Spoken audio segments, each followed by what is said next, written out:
Hello everyone, how's things? It's Dave here. New month, so I said for the start of the month, that I would show you recording for beginners.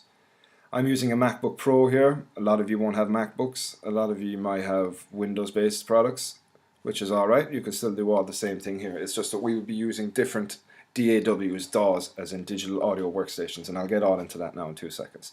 Two important pieces of information and equipment that you will need before you do any kind of home recording is you will need an audio interface and a DAW, a Digital Audio Workstation. The audio interface converts analog signal into digital so it can be processed in your computer, and the DAW, the Digital Audio Workstation, allows you to manipulate and to put your songs together. Because I'm on MacBook, I'm using Logic, as I already have it typed in here, so we're going to open up our Logic profile now. As you can see, the selected audio interface is not available.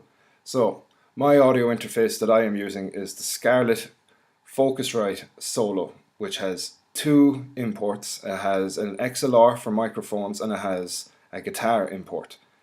The XLR can be used for if you wanted to mic up your amplifier with a dynamic microphone or maybe even condenser mics. It has phantom power built into it, but this is more kind of advanced. If you're just a beginner and you just want to get started, well, then I would suggest that you get the iRigs. They're a great piece of equipment.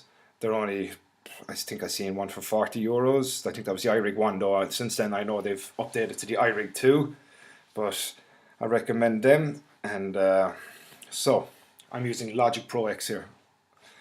Now, when you open up Logic, this is what you see here in front of you. No input. I have no input selected at the moment because my interface isn't plugged in. So, but we're not going to go into the recording of the guitars. I'm just going to show you the basics. And the reason why I have this set here to output to is because that is the input in which I have my guitar cable plugged into. So I can get a DI sound. And I'll go into all this at a later date. So if you want to just set up your basic tracks for recording, as you can see here, it also allows you to select your number of tracks. So let's put 4 in there because I like to record 4 guitar tracks when I'm doing my recordings or my covers. So let's create them. And automatically, as you can see, your 4 tracks are now enabled for doing whatever you want and for moving them around, and you can rename these. So if you double click on this, just so you don't forget, GTR 1, let's save that as guitar 1, and vice versa for the rest and the next 3. Now this is a pretty simple thing. This is started, but where do you go from here? Well, when I'm setting up my tracks, when I'm recording an original track, I will go to tracks here. I will go down to new tracks, and as you can see, we have new drummer track. Just bear with me now a second and all will be revealed and you will understand why I picked new drummer track. As you can see here, the drum kit comes up. This is the drum kit that is inside built into the software, and let's have a listen to see what Kyle the rock musician sounds like.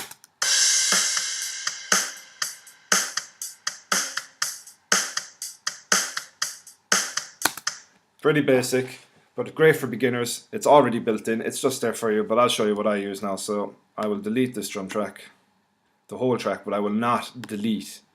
I will delete the information, but I will not delete the track. I come over here to my track, and as you can see, once you press these buttons, it will highlight the track you want to work on. So, for my drums,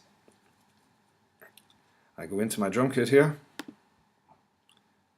down to all MIDI controlled effects.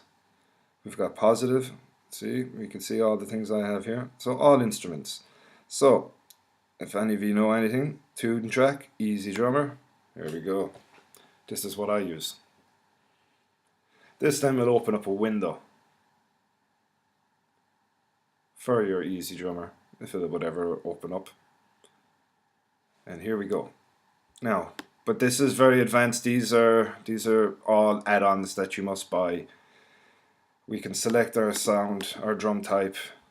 What I would do is I would mix my drums in here, and then I would export them as one track at a time. So I would export the snare by itself, I would export the kick drum by itself, and the toms and everything like that. So that's just our drum. This is, but like I said, this is just me getting started up. This is how I would do it. We can set our time signatures here, change it all. We can change the bottom there if we click on the bottom, and if we click on the top, we change that manually. Here's our record button. Let's do a bit of recording, even though nothing will record.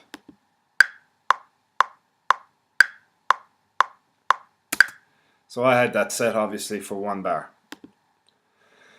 This is only the basics now. This is only just to get started. This is what you will do. I'm going to do more videos later on. I'm going to show you how I would track my guitars, how I would get my signal into it, and how I get my sound, because I use a DI signal going into my interface. So that will only just sound like a clean guitar.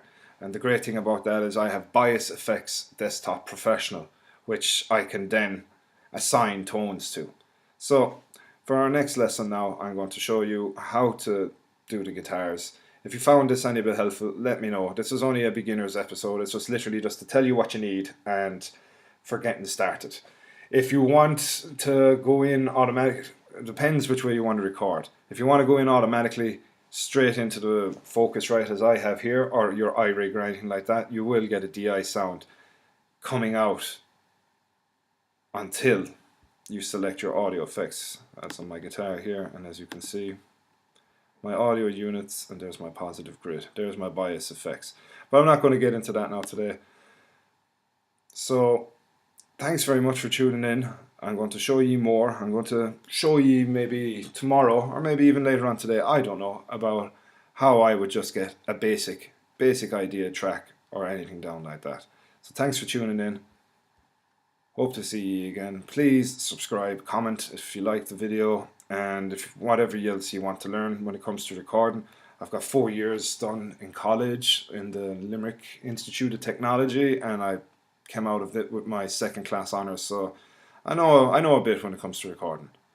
So thanks very much once again. Enjoy YouTube, and see you in your next video.